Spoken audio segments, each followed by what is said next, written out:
તો બનાસકાંઠા જિલ્લો હાલ અગનભઠ્ઠીમાં ફેરવાયો છે, જ્યાં તાપમાનનો પારો 42 ડિગ્રીને પાર પહોંચતા જનજીવન ભારે પ્રભાવિત થયું।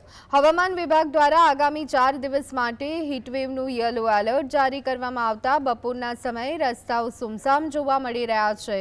લોકો ગરમીથી બચવા માટે ઘરમાં પુરાઈ રહ્યા છે। લૂ અને આકરા તાપથી રક્ષણ મેળવવા મુસાફરો બુકાની અને ચશ્માનો સહારો લઈ રહ્યા છે, જ્યારે કે બજારોમાં ઠંડા પીણાની માંગમાં પણ ઉછાળો આવ્યો છે। આ કપરી પરિસ્થિતિમાં સેવાભાવી સંસ્થાઓ દ્વારા ઠંડા પીણા અને છાશની વ્યવસ્થા કરવામાં આવી છે, તો સાથે ઠંડા પાણીની પરબો પણ બંધાવવામાં આવી રહી છે। સાથે જ વહીવટી તંત્ર દ્વારા લોકોને બપોરના સમયે બહાર ન નીકળવા અને પૂરતું પાણી પીવા માટે અપીલ કરવામાં આવી છે।